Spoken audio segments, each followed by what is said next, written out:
Hey, what is up people? This is Johnny and today we're going to go over a theory of the creation of the fairy type Pokemon and the splitting of the timeline. But before we start, I'd like to give a special thanks to KMacTime for allowing me to be on his channel. Before we get into the theory, I want to clear up something. Zinnia's monologue mentions that there are two different main series Pokemon timelines, one with Mega Evolutions and one without them. Many assume that AZ fired the ultimate weapon and it caused a split in the universes. However, if you pay attention to Zinnia's dialogue, it disproves that AZ is responsible. Zinnia says, a world where maybe the evolution of Pokemon took a slightly different path, where Mega Evolution is unknown.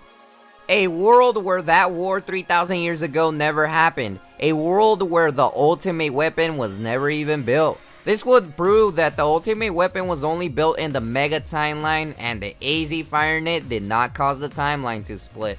We have no event at this point what caused the timelines to split, or even if the timelines were ever connected to each other. The farthest in Pokemon history we can go back is to the Great Kalos Wars. Now we're going to be talking about the creation of fairy types, and you may be wondering, what does this have to do with anything? The theory will explain how fairy types were created, as well as what event caused a split in the timelines, why fairy types only exist in the Mega timeline. To start off, remember when Arceus and Giratina fought a long time ago, leading Giratina to be sealed away? Well, this event may have been a cause for the splitting of the timeline into 2 or even 3. You see, in order to make this theory work, you have to assume that Arceus created all of the original different 15 Pokemon types.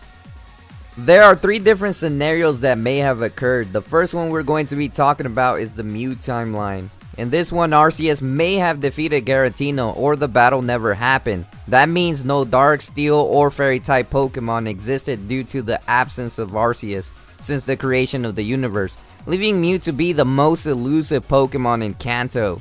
It is held as the ancestor of all Pokemon. This timeline would include only the original Generation 1 games without Arceus being around. Many different strange glitch Pokemon appear. You could even say that other regions didn't exist in Universe 1.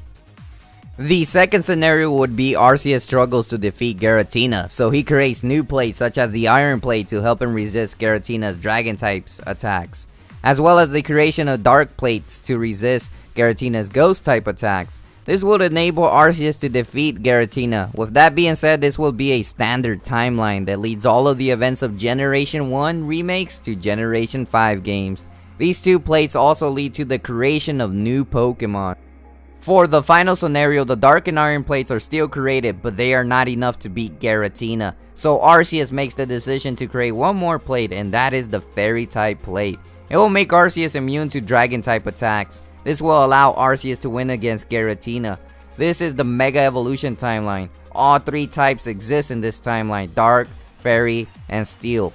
This timeline could possibly include the events of Generation 6 games as well as the ORAS and the Pokemon Origins. Alright, that's all there was to this theory, guys. Special thank you to Johnny Canal for making this theory possible. Make sure you guys go check out his channel. Links will be in the end slate and the description. Make sure you guys let him know that KMac sent you. And I hope you guys enjoyed this video. If you guys did, make sure to smash that like button and subscribe for more Pokemon and cartoon theories in your sub box daily. But that is all there is time for this time, guys. Make sure that you remember there's always KMac time somewhere. Until next time, take it easy and peace out.